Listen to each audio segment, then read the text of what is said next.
What if Kurt Cobain performed with Prince? It sounds wild, but just think about that mashup for a second. Seattle grunge meets Minneapolis funk. This never happened, not even close. But it should have. And today we're diving into why this fantasy collaboration could have been one of the most chaotic, brilliant, and emotionally unstable performances in rock history.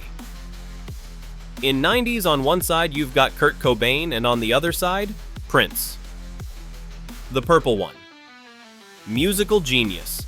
He's got an entire vault of unreleased tracks, a personal symbol instead of a name, and a work ethic that would make James Brown need a nap. Now imagine those two on the same stage. Would they even survive each other? Both Prince and Kurt changed music. Not because they wanted to, but because they had to. They were vessels. One channeled pain and poetry through roaring fuzz and broken vocals. The other turned sadness and spirituality into tightly wound funk symphonies. And while they never publicly commented on each other, they were paying attention. You think Prince didn't know Nirvana was killing MTV with stripped-down guitars and flannel?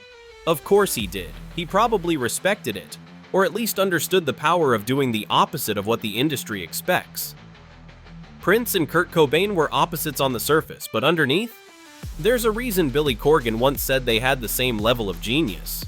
I like to say a lot, live your dream. So when you talk about the competitive spirit, if God gave me talent, then the competitive spirit in that would be, I want to win the Super Bowl, but not at the expense of someone else. I want a fair fight, and if I beat you, I beat you. So you know me well enough to know that when it's all said and done, I want the pumpkin standing on the top of the heap of our generation. And if that means I got to write 800 songs to do it, I'll do it.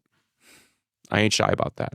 I will go down always as saying Kurt was the most talented guy of our generation. Kurt had so much talent, it's frightening. Yeah. It was like a John Lennon level of talent where you're like, how can you have all this talent? Yeah. Or Prince, right? Yeah. But Kurt's not here, sadly. So, so I looked around and I was like, all right, well, I could beat the rest of them for sure. Would a Cobain and Prince collaboration have worked? Let us know your thoughts in the comments. And make sure to like, subscribe, and hit the notification bell.